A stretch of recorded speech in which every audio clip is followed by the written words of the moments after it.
Bienvenue à cette 97e cérémonie des Oscars, encore une cérémonie extrêmement prestigieuse comme tous les ans. Cette fois-ci, donc, c'est l'édition 2025. On a une belle petite sélection de films dont on va un petit peu discuter ici justement. J'en ai vu quand même pas mal. On va passer un petit peu de temps sur chacune des catégories. Je vais t'annoncer un petit peu les résultats et voir un petit peu ce que j'ai pensé des films. Comme l'an dernier, je vais te faire un timecode, un chapitrage justement dans la description avec chaque catégorie en fait en chapitre. Grosso modo, ça sera la même formule que l'an passé, le même style de montage. Donc on est parti pour ces 23 catégories. Je précise que je vais te passer les 4 premières très rapidement parce que je vais juste annoncer les gagnants et les 19 restantes. Comme l'an dernier, on parlera justement des nommés parce que voilà, les 4 premières catégories, elles sont pas très intéressantes. Enfin, personnellement, moi, j'ai pas vu les films, donc forcément, des documentaires, des courts-métrages, etc. Donc on va passer ça très rapidement et ensuite, on passera sur les 19 catégories qui nous intéressent le plus. Alors, on va commencer, donc j'ai mon iPad ici, hein, comme d'hab, pour avoir un petit peu les résultats. Je me décale pour être bien cadré, voilà, là c'est nickel. On va commencer avec le meilleur court-métrage d'animation, qui a été remporté par In the Shadow of the Cypress. Ensuite, le meilleur court-métrage documentaire a été remporté par The Only Girl in the Orchestra. Voilà, j'espère que je l'ai bien prononcé. Le meilleur court-métrage en prise de vue réelle a été remporté par I'm Not a Robot. Et l'Oscar du meilleur documentaire a quant à lui été remporté par No Other Land. Voilà, donc maintenant on peut s'attaquer aux 19 catégories restantes. Donc c'est parti, meilleur film international. Étaient nommés La jeune femme à l'aiguille, Emilia Pérez, Les graines du figuier sauvage, Je suis toujours là, et Flo, donc le film d'animation avec le petit chat. Et c'est I'm Still Here, donc Je suis toujours là, qui a remporté l'Oscar du meilleur film international. Alors personnellement, je ne peux pas trop en parler parce que je ne l'ai pas vu. Cela dit, Fernanda Torres a été justement nommée en tant que meilleure actrice, donc voilà, paraît-il que le film est très intéressant sur une histoire d'une famille qui est un peu brisée parce que son père est emmené de force en prison. On passe à la catégorie film d'animation, et il y avait quand même des beaux trucs cette année. Donc, étaient nommés Vice Versa 2, Flow, Mémoire d'un escargot, Wallace et Gromit, La palme de la vengeance, et Le robot sauvage. Et l'Oscar a été remporté par Flow, avec le petit chat, oui, le petit chat qui n'avait pas peur de l'eau. Alors c'était totalement mérité, c'est un film qui vient de Lettonie, je crois, et c'est vrai que c'est un super bon film d'animation. Le travail de l'animation est intéressant, alors c'est un film voilà, muet sur ce petit chat et d'autres animaux qui vont embarquer dans une aventure, mais c'est un film très calme, très doux et qui fonctionne vraiment par le côté un peu contemplatif et poétique en fait de l'œuvre. Comme le film est muet, justement, ça joue beaucoup sur les visuels et la musique qui sont vraiment omniprésentes un petit peu dans l'œuvre, et ça fonctionne super bien, quoi. Les dessins sont absolument très stylés, très colorés, la photographie est absolument magnifique, donc non, Flo, franchement, c'est très cool qu'il soit récompensé, parce que c'est vraiment un petit film d'animation à voilà, pas très gros budget et qui fonctionne bien, quoi. Donc vraiment, il mérite cet Oscar, clairement. Après, en ce qui concerne les films un peu plus populaires, c'était Vice Versa 2, forcément, qui a cartonné en 2024. Enfin, c'était le plus gros succès de 2024. Moi, c'était franchement un petit coup de cœur, Vice Versa 2. Je le trouvais aussi réussi que le premier. Après, est-ce que ça mérite un Oscar par rapport à d'autres films comme Flow? Bah non, enfin, disons que j'aurais été content que Vice Versa 2 gagne aussi, mais disons que c'est plus cliché, tu vois. Flow, au moins, tu vois, ça propose quelque chose de nouveau et d'intéressant, donc c'est plus cool de récompenser un film de ce genre-là, quoi. Mais bon, après, Vice Versa 2, excellent. Perso, le robot sauvage, aussi. Qu'est-ce que j'ai kiffé le robot sauvage, il est extraordinaire. Perso, pour moi, ça se jouait vraiment entre Flow et le robot sauvage. Vraiment, The Wild Robot, c'est un putain de chef-d'œuvre aussi, donc ça aurait été très cool s'il l'avait gagné, parce qu'il y a une patte graphique assez intéressante là, qu'ils essayent un petit peu chez DreamWorks depuis Le Chapeau T2, et ça fonctionne vachement bien. Concernant Wallace et Gromit, personnellement je l'ai vu pour faire cette vidéo, parce que Wallace et Gromit, c'est pas une licence qui m'intéresse de base, et c'était la première fois que je voyais un film Wallace et Gromit. J'ai trouvé ça sympa, mais pour moi, ça a mérité clairement pas un Oscar. Et Mémoire d'un escargot, je ne l'ai pas encore vu, mais j'ai très hâte de le voir, paraît-il qu'il est oufissime. Mais sinon, Flo, si tu l'as pas encore vu, je t'encourage à le découvrir, c'est un petit bijou. On passe à la catégorie meilleure musique de film, donc, étaient nommés Emilia Pérez, Wicked, Le robot sauvage, The Brutalist et Conclave. Et la meilleure musique, l'Oscar de la meilleure musique a été décerné à The Brutalist. Et c'est totalement mérité. Alors j'ai été voir The Brutalist récemment. Franchement, c'est un film dont la musique est vraiment intéressante. La scène d'intro est complètement ouf. Elle est oufissime. Et vraiment, t'as justement cette musique qui va démarrer directement et qui fonctionne trop bien. Dès que t'entends de toute façon la musique dans le film, moi je me suis dit, oh là, ça va vraiment partir sur un truc vraiment grandiose, très architectural justement, parce que oui, The Brutalist, c'est évidemment l'un des gros morceaux de ces Oscars 2025, c'est que c'est vraiment un film de 3h30 sur justement un émigré hongrois juif qui arrive justement aux États-Unis, donc qui est joué par Adrien Brody, et qui va faire un petit peu sa vie justement aux États-Unis en étant un architecte, parce que c'est ce qu'il était à l'époque. Enfin, avant la guerre, en fait, avant la Seconde Guerre mondiale. Donc forcément, c'est un film qui va jouer aussi beaucoup sur les visuels, bon, on y reviendra après. Mais au niveau de la musique, vraiment, le thème principal est vraiment ouf. Quand tu regardes le trailer, t'écoutes un petit peu la BO, tu te dis, ah ouais, là, ça envoie du lourd, tu sens que ça va être un truc quand même assez épique, assez grandiose, et c'est justement ce thème-là qui rend justement honneur au film.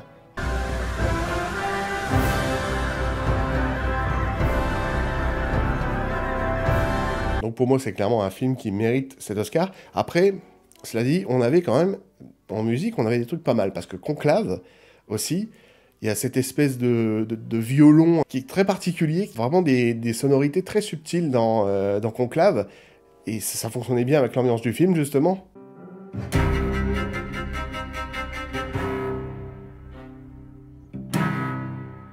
Emilia Pérez, tu vois, j'ai un souvenir moins marquant des musiques, parce que comme c'est une comédie musicale, il y a beaucoup de chansons dans le film et tout, donc forcément, les musiques marquent peut-être un petit peu moins. Ensuite, on a Wicked, c'est pareil, c'est une comédie musicale, donc les chansons, peut-être, la BO marque un petit peu moins aussi.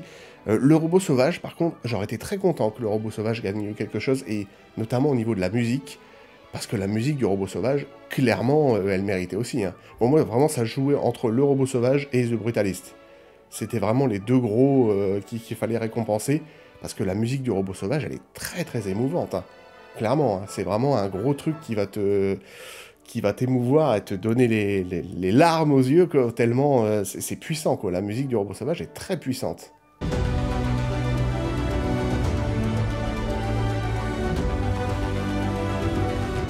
Donc voilà, meilleure musique, The Brutalist, moi ça me va parce que le thème est complètement fou, donc c'est assez mérité. On continue notre lancée musicalement, puisqu'on passe à la meilleure chanson originale. Était nommée Emilia Pérez, donc avec le morceau El Mal, The 6888, donc Messagère de guerre, je crois en français, avec la chanson donc The Journey. Sing Sing, avec la chanson Like a Bird. Emilia Pérez, encore une fois, avec la chanson Mi Camino, et la chanson Never Too Late dans le film Elton John, film semi-documentaire, je crois, il me semble. Et l'Oscar a été remporté, bien sûr, par Emilia Pérez avec la chanson, le morceau El Mal. Ça, pour moi, c'était assez évident aussi, parce que vraiment, c'est une chanson du film qui fonctionne bien, elle est vachement rythmée.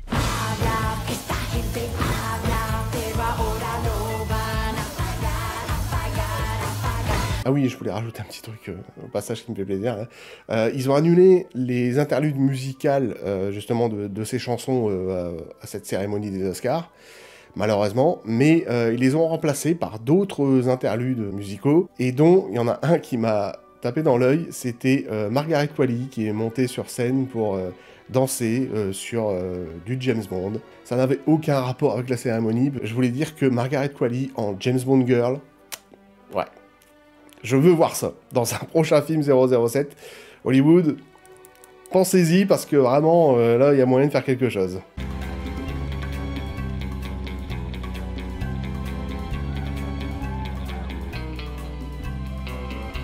J'adore Margaret Qualley, perso, elle est absolument incroyable dans tous ses rôles, donc... ouais, en James Bond Girl, moi, je veux voir ça. On passe à la catégorie meilleurs effets visuels. Était nommé Alien Romulus, Better Man, Dune Part 2, Kingdom of the Planet of the Apes, donc le quatrième opus de la planète des singes, et Wicked. Et c'est Dune Part 2, évidemment, qui l'a remporté. Oui, ce Dune partie 2 est évidemment un putain de mastodonte en termes de blockbuster, en termes de visuel, de son, etc. Donc c'était un petit peu normal aussi qu'il remporte des effets visuels, parce que les effets visuels sont vraiment très qualitatifs, tu vois, un petit peu comme James Cameron, ce qu'il fait sur Avatar. Voilà, on est à peu près, tu vois, sur un niveau comme ça, donc forcément c'était évident de récompenser ce film-là. Après, La planète des singes aussi était très stylé, mais les singes étaient très bien faits en CGI, mais c'est vrai que sur Dune 2, il y a quelque chose de peut-être plus intéressant. Alien Romulus, bon, voilà, le film était classe, mais bon, ça reste un univers quand même assez sombre. Better Man aussi était pas mal, mais bon, tu sens que quand même t'as des plans, même s'ils ils sont hyper classe, tu vois, le plan où ils dansent et tout sur le bateau, là, vraiment très stylé. Mais voilà, après on sent quand même qu'il y a un petit peu de fond vert derrière. Ça se ressent moins sur Dune, et Wicked, voilà, pareil. Tu sens que c'est un univers quand même assez coloré, tu les vois un petit peu quand même les fonds verts, donc voilà, je trouve que Dune l'a clairement pas volé ici. On passe maintenant à la catégorie meilleur son. Était nommé, donc, Complete Unknown, donc un parfait inconnu, là, le biopic sur Bob Dylan. Dune, partie 2, Wicked, The Wild Robot, donc le robot sauvage, et Emilia Pérez. Et l'Oscar a été remporté, évidemment, par Dune, partie 2. Pour moi, là, c'est clairement l'un des Oscars les plus... dans la catégorie technique, c'était clairement le plus logique. Parce que Dune 2 a vraiment des... Enfin, que même le premier, hein, avait justement certains sons qui étaient très particuliers, notamment, tu vois, tout le son qui a au début du film, là, qui est absolument incroyable.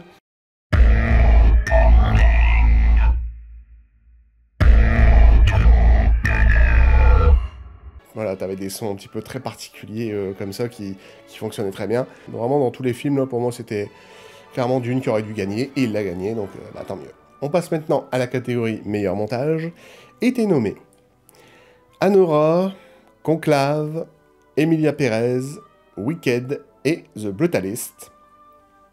Et c'est Anora qui l'a remporté. Alors oui, c'est assez mérité. Après, je trouve que les autres aussi se démarquaient plutôt pas mal. Au niveau de leur montage, je trouvais que ça fonctionnait plutôt bien. The Brutalist aussi pouvait facilement le remporter. Mais c'est vrai que le montage que Sean Baker a fait sur Anora, qu'il a monté d'ailleurs entièrement le film lui-même, visiblement, il était quand même assez efficace, parce qu'il y avait des scènes où ça en devenait carrément drôle.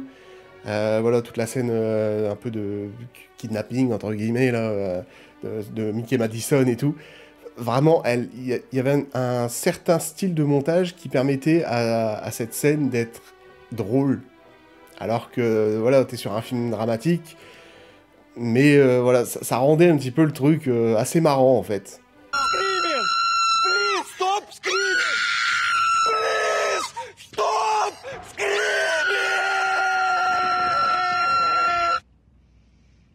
Donc je pense, tu vois, que c'est pour des scènes de ce genre-là que le film a été récompensé. Vraiment, j'ai adoré, moi, Anora, personnellement, c'est vraiment un de mes coups de cœur ici. Le film était très très qualitatif, donc c'est un film à voir, en tout cas, Anora, mais voilà, meilleur montage, clairement, je trouve qu'il l'a pas volé. On passe à la meilleure photographie, donc était nommé Emilia Pérez, Maria, Nosferatu, Dune, partie 2, et The Brutalist. Et c'est The Brutalist qui l'a remporté. Pour moi, c'était clairement évident qu'il fallait récompenser The Brutalist dans cette catégorie, parce que c'est un film dont la photographie va être super importante, puisque tu parles d'architecture. Tu suis justement Adrien Brody qui joue cet architecte juif. Forcément, on va te montrer justement des belles architectures, des beaux monuments, des belles maisons, ce genre de choses. Automatiquement, la photographie...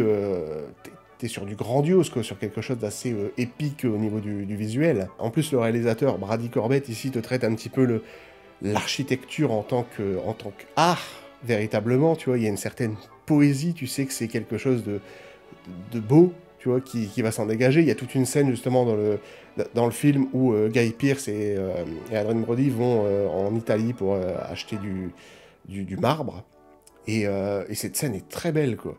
Il y a vraiment quelque chose au niveau de la photographie, au niveau des plans et tout, qui sont... En plus, le film a été filmé en VistaVision, qui est un vieux format cinématographique de l'époque, et ça fonctionne super bien. T'as des plans qui sont incroyables, quoi. Les cadres sont grandiose, justement, quoi, un petit peu comme de l'IMAX qu'on fait aujourd'hui. Donc c'était assez logique que The Brutalist le remporte ici. Emilia Pérez, j'ai pas trouvé qu'il y avait des plans de photographie absolument à couper le souffle. C'est pas le truc qu'il fallait spécialement récompenser. Maria, je l'ai pas vu. Mais en tout cas, ce qu'on peut voir dans le trailer, ça avait l'air assez beau aussi, donc je comprends pourquoi il est nommé ici. Nosferatu, alors Nosferatu, j'ai adoré le film, j'ai beaucoup aimé cette ambiance très sombre et tout. C'est vrai que dans Nosferatu, tu sens qu'il y a vraiment une patte photographique assez intéressante aussi. Toute la ville qui a été retranscrite et tout, c'était plutôt bien foutu. Et d'une partie 2 aussi, il y avait une photo pas trop mal aussi, notamment toutes les scènes dans l'arène, là, en noir et blanc, c'était vachement bien foutu, il y avait vraiment quelque chose au niveau du visuel là-dessus. Mais voilà, c'est The Brutalist qui l'a remporté, moi je suis très content parce que c'est un super film. On passe à la catégorie meilleur maquillage et coiffure. Était nommé Emilia Pérez, Nosferatu, The Substance, A Different Man et Wicked. Et là, quelle question, évidemment, c'est The Substance qui l'a remporté. C'était obligé, voilà. Personnellement, c'était vraiment un des Oscars que The Substance devait remporter.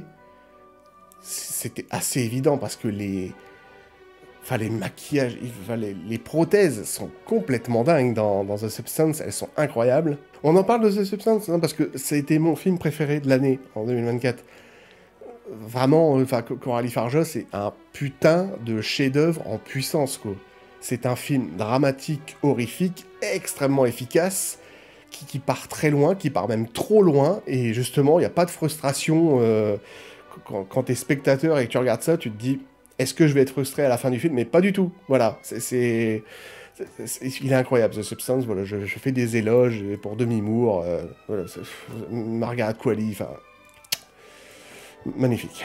Non mais sinon, sur les autres nommés, c'était intéressant aussi, mais pas aussi intéressant. Tu vois, Wicked, bon, maquillage, coiffure, ouais, il y a quelque chose, mais c'est pas non plus le truc le plus incroyable. Nosferatu, à la limite, avec le compte Orlok, là, justement, il y avait quelque chose d'intéressant. Emilia Pérez, ouais, bon, oui, il y a cette transformation de Carla Sofia Gascon, enfin, il y a vraiment quelque chose là-dessus aussi, mais est-ce que ça valait spécialement un Oscar pour ça? Bon, je suis pas sûr. Et A Different Man, il y avait des prothèses assez intéressantes au niveau de Sebastian Stan, qui a donc dû porter une prothèse comme ça. C'était bien foutu, c'est clair, mais pour moi, The Substance, ça se démarquait complètement. En fait, dans The Substance, plus que dans les autres, le maquillage est carrément une thématique, en fait, ici. Donc forcément, c'était assez logique de le remporter, donc très content qu'il remporte cet Oscar. On passe maintenant à la catégorie meilleur costume. Donc, était nommé Un parfait inconnu, Wicked, Gladiator 2, Conclave et Nosferatu. Et c'est Wicked qui l'a remporté. Là, je suis content. Je suis content parce que déjà, de une, le film est trop cool. Et la deuxième chose, c'est que dans cette catégorie, clairement, Wicked mérité. T'as une diversité, justement, au niveau des costumes, parce que Wicked, c'est un film quand même très, très coloré, justement, et ça fonctionnait bien, justement, au niveau des costumes. T'en avais un paquet, justement, qui étaient assez différents les uns des autres, et ça fonctionnait super bien. Tu prends, par exemple, le costume de Cynthia Erivo et celui de Ariana Grande, tu vois un petit peu qu'il y a un contraste, il y a quand même une différence. T'as le noir, en fait, pour Cynthia Erivo, et toute la couleur, en fait, pour Ariana Grande. Donc il y a vraiment un contraste intéressant. Ça m'a fait penser d'ailleurs à la série de Tim Burton, là, Mercredi, où t'avais justement ces deux amies totalement différentes. C'est un petit peu ce délire-là aussi dans Wicked. C'était un petit peu la grosse surprise de 2024, Wicked, parce que on s'attendait tous à une purge, et au final, on a eu un truc vraiment bien foutu, et très émouvant aussi. Toutes les scènes entre Ariana Grande et Cynthia Erivo, elles sont magnifiques, ces scènes. Surtout à partir du moment où elles deviennent meilleures amies, enfin, elles vont vraiment se soutenir et tout, émotionnellement. Vraiment, leur relation, elle est incroyable. Ariana Grande est vraiment à mourir de rire dans le... Elle est très, très pétillante, et elle saute un petit peu partout, et c'est vraiment très drôle à voir, et... Enfin, moi, j'ai beaucoup aimé Wicked. Très hâte de voir la deuxième partie, du coup, parce que vraiment, ce film m'a étonné, et clairement, l'Oscar des meilleurs costumes, vraiment, je trouve qu'il l'a pas volé, parce que c'est un Oscar assez mérité. On enchaîne avec la catégorie meilleur décor. Était nommé The Brutalist, Dune, partie 2, Conclave, Nosferatu et Wicked. Et c'est encore une victoire de Wicked. Et oui, Forcément, meilleur décor, pareil, la même chose que meilleur costume, pour moi, c'était entièrement mérité, parce que vraiment, les décors de Wicked étaient vachement classe. Je me rappelle, tu vois, de cette scène là, dans cette espèce de bibliothèque un peu chelou, qui fonctionne à mouvement, enfin vraiment, il y a quelque chose là-dessus, au niveau des décors, qui sont vachement intéressants. Tu vois, je dirais que c'est des décors assez créatifs, et je pense que c'est aussi pour ça qu'on récompense dans ce genre de catégorie, c'est d'avoir un petit peu la plus grosse créativité, justement, la meilleure créativité, justement, au niveau des décors, de voir des choses que tu vois pas dans d'autres films, en fait. The Brutalist aussi, il y avait des jolis décors, mais évidemment, c'est de l'architecture. Ça aurait pu le remporter au niveau de l'architecture, mais comme ils l'ont donné au niveau de la photographie, je trouvais que c'était plus approprié que The Brutalist le remporte au niveau de la photo, mais Wicked, clairement, se démarquait vraiment des autres au niveau des décors, donc pour moi, c'était mérité. On passe maintenant à la catégorie scénario, meilleur scénario adapté, précisément. Été nommé, donc, Emilia Pérez, Conclave, Un Parfait Inconnu, Sing Sing et Nickel Boys. Et c'est Conclave qui a remporté l'Oscar de la meilleure adaptation scénaristique. Bon là, évidemment, je peux pas trop me prononcer là-dessus parce que j'ai pas lu sur quelles œuvres ont été justement adaptées ici, sur quel bouquin et tout. Donc, mais en tout cas, c'est Conclave qui a remporté cet Oscar. Conclave qui était quand même un très bon film, hein, franchement, très sympathique dans le... C'est un film qui est très calme, très lent, je dirais. Donc ça va peut-être pas plaire à tout le monde, mais c'est très réaliste, en fait. La façon dont ces cardinaux vont justement voter pour élire ce nouveau pape. Hein. L'histoire, elle est simple, en fait. Hein. C'est ça, le pape est décédé et il faut élire un nouveau pape. Donc on va se mettre les cardinaux vont se mettre en huis clos, justement, pour élire ce nouveau dirigeant de l'Église mondiale. Et le film était intéressant, les acteurs jouent bien, Ralph Fiennes est absolument super. Enfin, Ralph Fiennes est absolument super dans tous ses rôles, de toute façon, donc voilà. Mais le film était assez très lent, mais assez efficace, et ça fonctionnait bien, donc meilleur scénario adapté, ici, voilà. Le grand vainqueur. On passe à la catégorie meilleur scénario original, cette fois-ci. Était nommé Anora, The Brutalist, A Real Pain, The Substance et September 5, donc 5 septembre. Et l'Oscar a été remporté par Anora.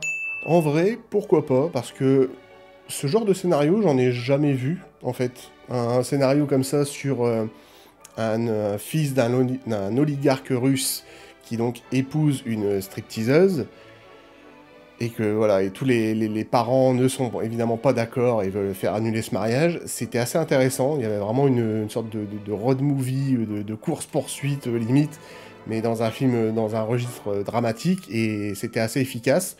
Donc en vrai, oui, pourquoi pas, le scénario est quand même est plutôt original et assez stylé. Après, le scénario de The Brutalist aussi était pas mal. Cet architecte juif qui émigre aux États-Unis, qui va se construire une vie justement là-bas. Après la Seconde Guerre mondiale, enfin vraiment, il y a un côté intéressant aussi au niveau du scénario, donc ça aurait pu le faire aussi. Donc meilleur scénario original Anora. Après, oui, c'était totalement mérité, parce que de toute façon, le film est excellent, et le scénario était super bien écrit. Donc, allez, maintenant, on arrive un peu sur la fin, puisqu'on va passer aux catégories casting, cette fois-ci. Voilà, on va parler un petit peu de certaines personnes intéressantes dans le monde du 7e art. Meilleure actrice dans un second rôle. Était nommée Monica Barbaro pour Complete Unknown, donc un parfait inconnu, le film sur Bob Dylan. Ariana Grande pour Wicked. Isabella Rossellini pour Conclave. Felicity Jones pour The Brutalist. Et Zoé Saldana pour Emilia Pérez. Et c'est Zoé Saldana qui l'a remporté pour Emilia Pérez, évidemment, parce que son rôle était absolument incroyable, sa prestation était formidable, donc elle le mérite amplement. C'est vrai que j'ai pas encore trop parlé d'Emilia Pérez, mais il y a un truc qui m'a fasciné, c'est vraiment le pitch de ce film, il est complètement ouf. C'est-à-dire que tu suis justement donc Zoé Saldana qui joue cette avocate qui est engagée par un gros trafiquant de drogue mexicain. Et ce trafiquant de drogue, justement, engage Zoé Saldana pour changer de vie, en fait, pour gérer tout l'aspect administratif, et plus encore pour, justement, changer de vie, puisqu'il souhaite changer de sexe, et donc devenir une personne transgenre. Et tout ça en comédie musicale. Vraiment, fallait le faire. Fallait vraiment avoir l'idée, le pitch, par écrit, tu me mets ça, tu dis, ok, merci, au revoir.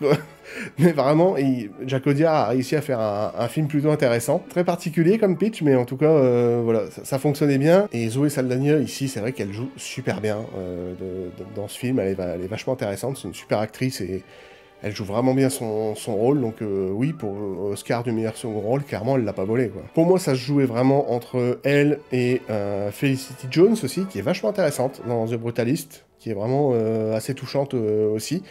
Après, Isabella Rossellini, je voyais pas l'intérêt. Elle a 4 scènes dans le film et elles sont pas spécialement grandioses, donc vraiment je voyais pas l'intérêt de la nommer ici. Ariana Grande, alors Ariana Grande, bon je savais qu'elle le remporterait pas, mais voilà, elle est marrante.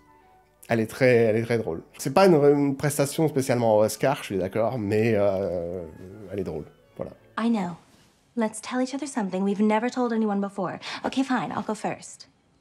Et ensuite, il y avait Monica Barbaro dans le film sur Bob Dylan, Un parfait inconnu, qui est une actrice que je connaissais pas trop, qui apparemment a joué dans Top Gun Maverick. C'est une actrice assez intéressante. Je pense qu'elle peut vraiment percer dans des rôles peut-être encore plus ouf que ici. Parce que ici, c'est vrai qu'elle partage un petit peu l'affiche avec Timothée Chalamet. Je trouve que le film est assez moyen. Perso, je suis pas un grand fan de Bob Dylan de base, donc déjà ça partait un petit peu mal.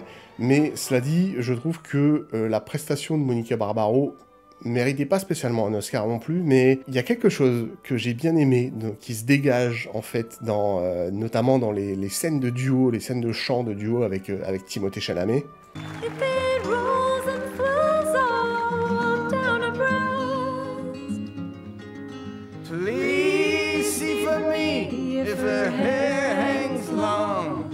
Je trouve que son personnage n'était pas assez développé. En fait, c'est très particulier parce que dans Un parfait inconnu, et c'est ça que j'ai moyennement aimé, c'est que les personnages sont développés, mais plus par rapport à la musique. Il y a beaucoup de chansons dans le film, et les personnages se développent plus par rapport à la musique. Et des fois, tu as vraiment un problème de montage où tu te dis, mais je comprends pas pourquoi, à quel moment il l'a rencontrée. Il va avoir une relation, puisqu'elle joue le personnage de Joan Baez, ça se prononce comme ça, je crois, la chanteuse, bref. Il va avoir une relation entre Bob Dylan et elle. Et le truc, c'est que tu vois pas trop comment cette relation va naître, en fait. Et on te passe, en fait, on te fait des ellipses et on te passe des choses.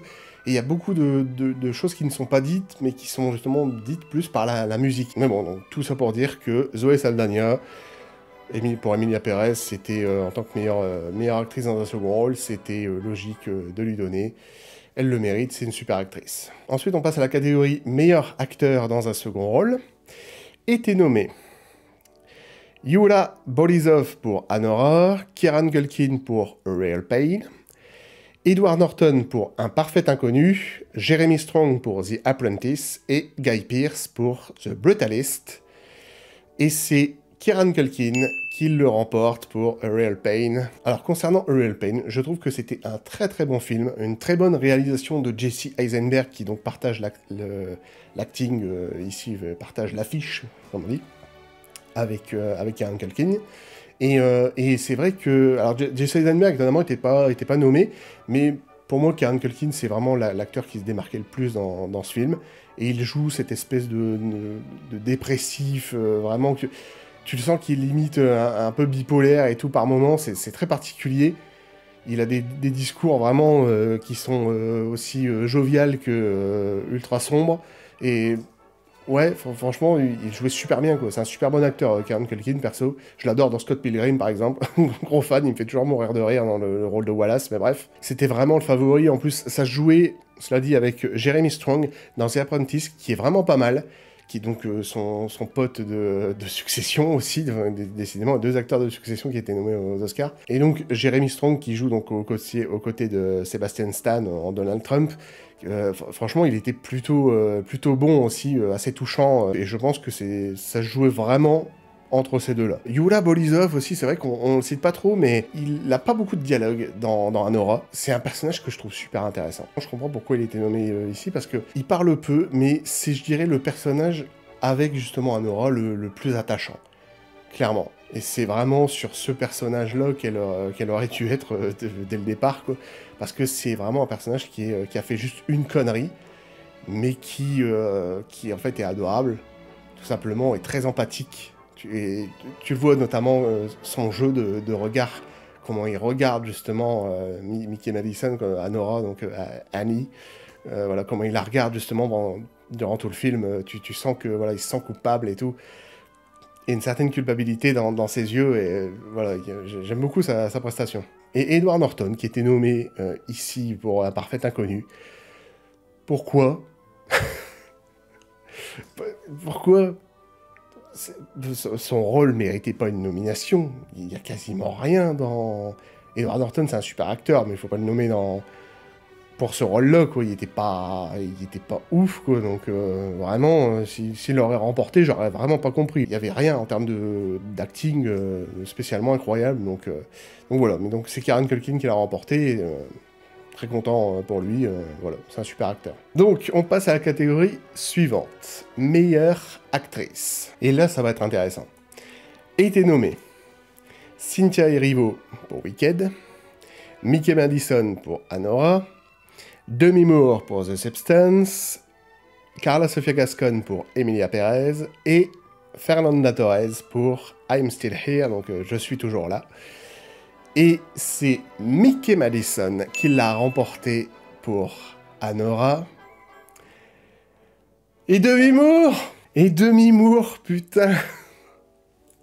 Bien un Oscar que je voulais que Demi Moore remporte, c'était celui-là. Ils l'ont filé à Mickey Madison. Alors, je vais expliquer. Forcément, je surkiffe The Substance encore plus que Anora. J'ai trouvé la prestation de Demi Moore absolument incroyable, de ouf. Enfin, vraiment, je trouve qu'elle a quelque chose...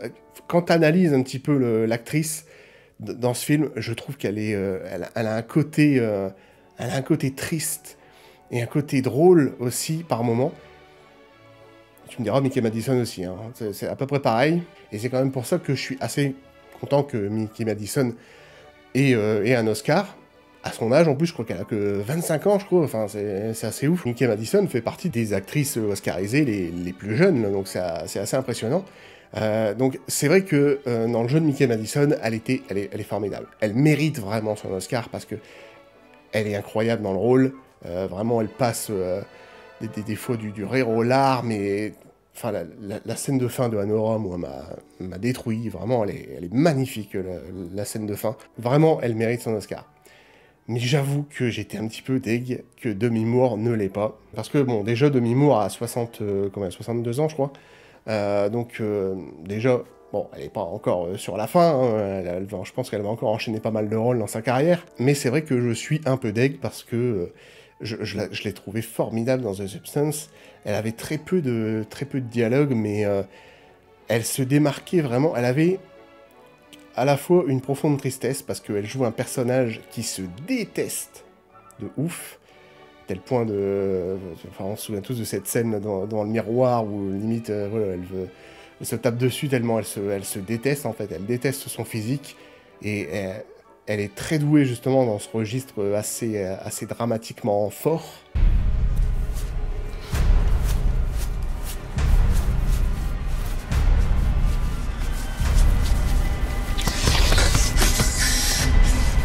Et il y a d'autres scènes, comme des scènes qui m'ont marqué, du style, tu sais, quand elle est assise sur son toilette, là, et qu'elle parle, qu'elle appelle le mec qui lui avait laissé son numéro de téléphone, et que le mec, tu vois, il ne répond plus au téléphone, tellement il dit « Ah, tu m'appelles, c'est incroyable et tout, bien sûr, je veux sortir avec toi. » Et elle est là en mode « Ah oui !» C'est vrai, on dirait vraiment une gamine de 15 ans qui va avoir son premier encart, qui est toute contente qu'elle plaise à quelqu'un. Are you still there? Sorry, I'm in shock again. Oh. I could book Luigi's at 8? 8 at Luigi's, it is. I will see you tonight. Bye. Okay, bye.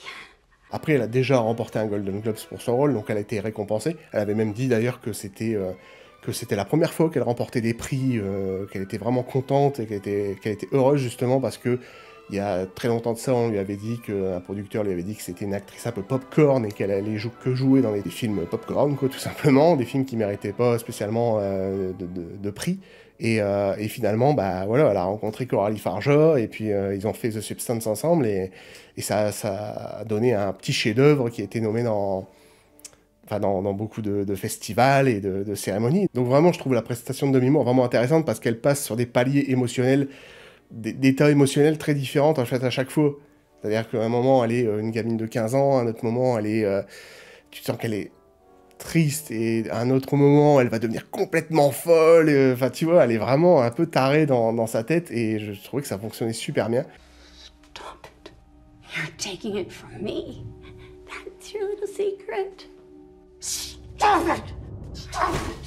Stop it! Stop it! Stop it! Un peu deg, quand même. J'étais un peu deg, mais bon, Mickey Madison le méritait amplement. Tu vois, ce que j'aurais vraiment kiffé, c'était que les deux remportent l'Oscar. Parce que s'il y a le même nombre de votes, en fait, pour les deux, bah voilà, les deux actrices auraient pu remporter l'Oscar, et ça aurait été trop cool de remettre un Oscar à Demi Moore et à Mickey Madison. Moi, ça aurait été mon rêve, là, clairement. Voilà, Mickey Madison, meilleure actrice pour Anora. On enchaîne donc avec la catégorie meilleur acteur. Étaient nommés Timothée Chalamet pour Un parfait inconnu, Colman Domingo pour Sing Sing, Adrien Brody pour The Brutalist, Ralph Fiennes pour Conclave et Sebastian Stan pour The Apprentice. Et c'est évidemment Adrien Brody qui l'a remporté pour The Brutalist. Adrien Brody qui a remporté ici son deuxième Oscar. Son premier, donc c'était pour le pianiste là, de Polanski. Son rôle était assez émouvant. Il était plutôt intéressant dans le film. Donc, en ce qui concerne les autres nommés, Sebastian Stan en Donald Trump était plutôt bon. Tu sentais cette patte Donald Trump de l'époque et qui est franchement assez efficace dans ses mimiques, dans sa façon de bouger, sa façon de parler et tout. Voilà, il était plutôt bon là-dedans. Ralph Fiennes, comme j'ai dit, pour Conclave, enfin, vraiment, Ralph Fiennes, c'est un super acteur. Donc, Colman Domingo pour Sing Sing, je peux pas en parler parce que je l'ai pas encore vu le film, mais paraît-il que voilà, c'est un super film. L'acteur, de toute façon, est très bon. Il était nommé d'ailleurs l'année dernière, Colman Domingo. Je sais plus si c'était en second rôle ou en acteur principal, mais il était nommé pour un autre film. Ça jouait pas mal entre Adrien Brody et Timothée Chalamet, qui a remporté des prix dans je sais plus quel... c'est pas au SAG Awards, je sais plus. Bon bref, qui a remporté un prix aussi pour son acting de Bob Dylan. Oui, alors c'est vrai qu'il est plutôt bon, mais perso, moi, je l'aurais quand même donné à Adrien Brody. Je trouve qu'il était plus intéressant dans The Brutalist. Adrien Brody qui m'a quand même mis les larmes aux yeux au bout de 15 minutes de film, sur un film de 3h30, déjà, ça commençait plutôt bien. Donc, ouais, non, sa prestation était vraiment intéressante, donc très content qu'il remporte ici son deuxième Oscar. On passe maintenant à la catégorie meilleure réalisation, donc, qui était nommé Jacques Audiard pour Emilia Pérez, Sean Baker pour Anora, Coralie Farja pour The Substance, Brady Corbett pour The Brutalist et James Mangold pour Un parfait inconnu. Et c'est Sean Baker pour Anora. Perso, je m'attendais vraiment à The Brutalist. En meilleure réalisation, The Brutalist, c'est une fresque de 3h30 hors norme, avec qui parle d'architecture, donc qui parle d'un art. C'est assez épique. Et c'est Anora qui l'a eu, c'est Sean Baker qui l'a eu, étonnamment. Très cool, hein. Comme j'ai dit, j'adore Anora, le film est incroyable, c'est vraiment un de mes coups de cœur avec The Substance ici, donc vraiment le film était ouf, donc, mais c'est vrai que j'aurais plutôt dit The Brutalist. Donc dommage pour Brady Corbett, parce que clairement je pense qu'il l'aurait mérité. Ensuite, j'aurais bien aimé, alors personnellement j'y croyais pas, mais j'étais content que Coralie Farja soit nommée en tant que meilleure réalisatrice française qui est nommée justement comme ça aux Oscars et tout, et qui nous a fait quand même un putain de chef-d'œuvre. J'y croyais pas trop face à The Brutalist, mais en tout cas, je trouve que la réalisation de Coralie Farja, clairement, elle méritait un Oscar parce que sa mise en scène était complètement ouf. C'est pour ça que je dis que The Substance c'est un chef-d'œuvre, parce que The Substance aurait pu rafler même plus de prix. Au niveau des visuels, au niveau des décors, au niveau du son aussi. Le son est incroyable, la musique, et vraiment la mise en scène, elle est ouf, quoi. Vraiment, t'as une mise en scène un peu épileptique à certains moments et tout, dans les moments de transformation ADN qui sont assez horrifiques et tout. La musique aussi joue là-dessus.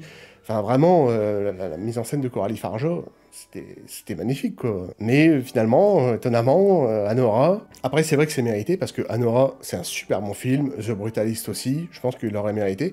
Mais j'avoue que même si je n'y croyais pas trop à Coralie Fargeau, ça m'aurait fait plaisir de voir cette réalisatrice française repartir avec un Oscar. Ça aurait été très cool, tout comme Demi Moore. Voilà, j'aurais voulu qu'on remporte au moins 3 Oscars pour The Substance, mais bon, le cinéma de genre aux Oscars, voilà.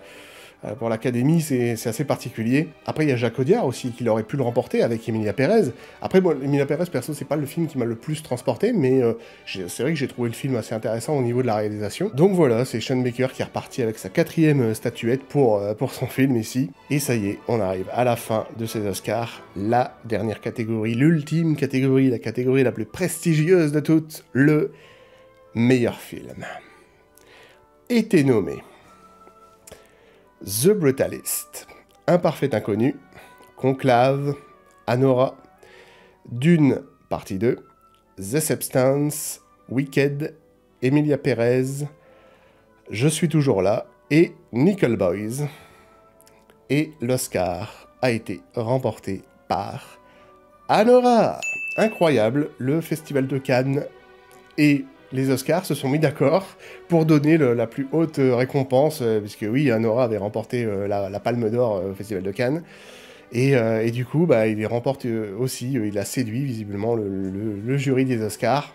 Personnellement, je pense que ça aurait pu jouer aussi entre The Brutalist, et je m'attendais vraiment à un The Brutalist, clairement. C'est vraiment le Brutalist, c'est vraiment le film à Oscar, sur cette fresque de 3h30, en filmé en VistaVision et tout, donc c'est vraiment fait pour les Oscars. Je voyais plus The Brutalist ou Emilia Pérez le remporter, mais voilà, ils ont pris un scénario assez original, un film assez original qui est Anora, donc bah c'est cool. Voilà, on arrive sur la fin de cette vidéo, c'était intéressant. Une cérémonie, comme toujours, assez intéressante, des films quand même toujours super cool, parce que c'est vrai que les films comme ça qui sont récompensés, souvent, c'est des films de grande qualité. Ça change un peu des films à la Marvel Studios ou des conneries de ce genre, bon, qui sont divertissantes, mais malheureusement, des fois divertissantes dans le mauvais sens du terme, quoi.